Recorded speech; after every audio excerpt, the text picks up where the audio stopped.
Hey everyone, it's Ina from Ina C Watercolor. Today we're going to tackle the ultimate watercolor challenge, aka painting the snow. So why is this challenging? Well, because snow in watercolor is basically just the paper, right? It's the white of the paper. You're not allowed to put more thick white paint on it. So you're basically needing to paint everything as a negative shape. Okay, so there will be some thinking and planning involved, but all that effort is totally worth it when you walk away with a beautiful snow scene and to impress your family and friends that you have painted voluminous snow by basically not painting anything. How cool is that? All right, let's dive in and see how we can make this happen. But before that, a real quick announcement that I will be launching a paid membership program through Patreon starting in January 2025 with the sole focus of providing quality online learning experience through affordable price. As a member, you'll be able to attend online painting workshops every month, joining on Q&A live sessions and discussions, as well as receiving individualized critique and feedback from me. You will also get access to exclusive behind-the-scenes content where I will show my work in progress, as well as talking about other aspects of being an artist. All right, back to the main topic. All right, so this is the reference image we're using today. Although I would like to turn that into a snowy scene.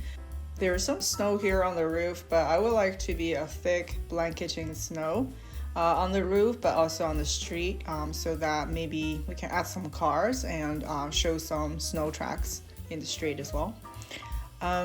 So let's take a look at the value range, because I think snow scenes sometimes throw us off in terms of the value range. As we know, snow is white, but still in a painting you want to create focal points. So if everything is white, then it will appear really flat. What I have in mind is here, I have this shape that I draw out, which will be the darkest dark of the painting, which is the shape of these connected buildings with this high-pitched roof.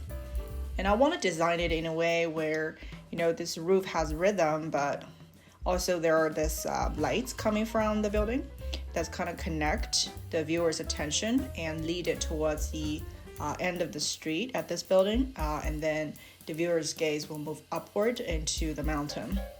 So I think the whitest white, which will be the paper itself, should be reserved for the snow-covered roof of this building. The mountain will have some snow coverage, but it will definitely be darker. And the street will also be a tinge darker. So the sharpest contrast is between this building mass and the snow roof, which is our focal point. Yeah, maybe we'll add some lights coming from out of the car as well, just to create this winter holiday vibe. All right, I think we have a game plan and I have everything drawn out. So I mostly want to demonstrate to you how I approach snow as well as these lights coming from the building. The first step is to paint the background by itself, which include the sky as well as the snowy peaks, because we want to maintain a sharp line of these snow on the rooftops. So the background literally stops here. And I'm using wet on wet technique to depict the trees and the mountains that's kind of peeking through the snow, creating the impression that there is this snow-covered evergreen forest.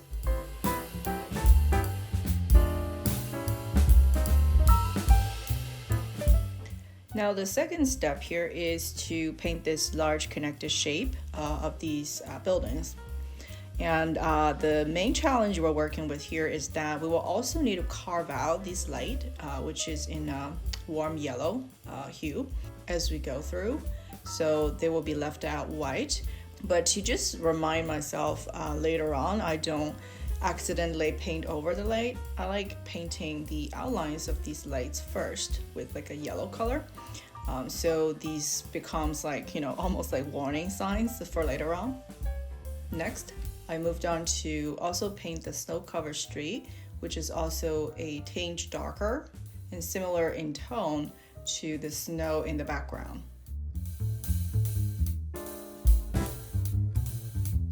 And I have already pre-mixed some color in purple and blue hues that we'll be using for part of the building. But also these buildings are actually quite colorful. So what we're gonna do is I'm also gonna add some warm color mixtures like the orange, the browns, as well as a pool of pretty thick yellow, which is used for like the glow of the light coming from these shops. All right, here we go. Now just dip into the pre-mixed color as I go to fill in the shape of the buildings. But also I have a secondary brush handy. That one is loaded with fresh paint of yellow, so that when I get to a spot where there's a light in place, so I can use this brush to blend with its surrounding color, because the yellow is so bright and it's easily contaminated. I want to keep it on a separate brush, but also don't have to go back and clean it and reload it every time.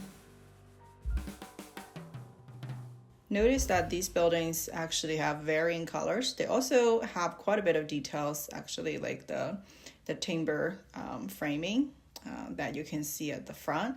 But I'm ignoring all of that details as I go. We just want to focus on like the main color mass and make sure there are some variations within that mass, but they still read as one continuous shape. For example, when the second building is like a white building, what I did is just, continuing on, letting the white and the brown kind of blend together. And here underneath the roof, it looks to be like a burgundy color, a darker color. I can also alternate into the brown color, let the colors slightly blend, but not too much. So that it still creates this impression that this is a two-tone building, but it doesn't distract too much from the main shape between the buildings and the lights.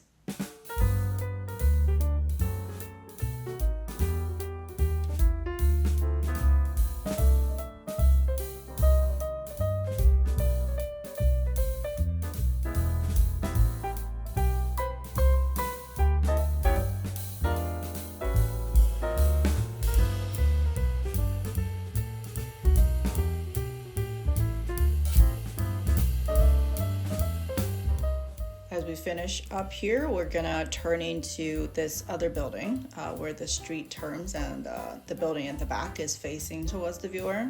Now for these more distant buildings, the contrast can be a bit lower. There's no reason why we can't just, tackle that building as part of this large connected shape. All right, using the same technique for carving out and blending the yellow of the lights. There we have, the bulk of the painting is done.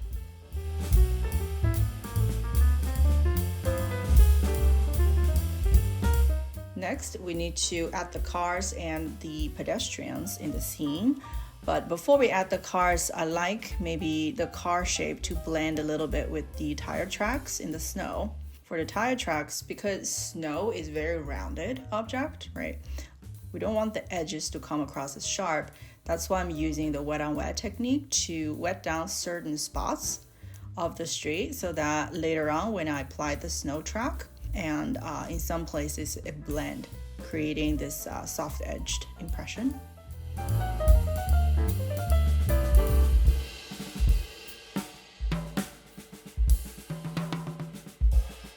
Okay, now the details on the building. Of course, it's not possible to depict every single details on the buildings. I'm primarily using a small brush loaded with pretty dry pigment, kind of just create some of these geometric shapes on the building.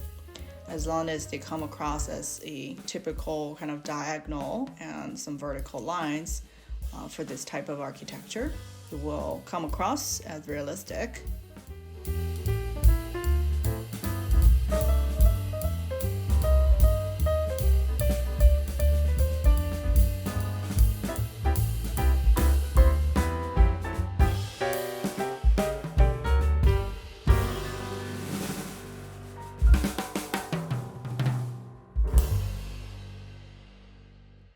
Adding the details of the figures as well. And maybe just a bit of like red striped scarf for this figure to add a little bit of that Christmas vibe. And last but not least, let's not forget the shadows of the snow on the roof. Although they're the brightest of the entire painting, it still is not flat. So just very slightly adding some shadows will suffice. To add a bit more holiday vibe, let's also add some Christmas lights. Because Christmas lights are small and scattered across the painting, it's very difficult to leave them out as the white of the paper. You can just use a thicker yellow paint to add some lights here and there. However, I do find that adding too thick of a paint for lights later on is not quite as fresh or charming as compared to leaving the lights out as you go about the background. Let's then let everything dry up, and I'm going to also demonstrate to you guys how we can add some random snowflakes to the scene. But basically what I'm doing here is just mix some white. This is gouache white, which is much more opaque than the watercolor white. Fully saturate your brush and do a bit of tapping on your palette just to test the consistency of it. Once you're happy with it, you can go in and just tap it on another brush to create these random splashes of paint across the painting. Add this sparingly, right? Like not covering the entire painting. As long as it has that random effects, I think it will look nice. Okay, cool, here we have it. This is the finished painting of the Leavenworth Blanketed in Snow. Okay guys, that's today's video. I hope you have learned something new from it. I hope you spent copious amount of time with the beloved ones, your family and friends.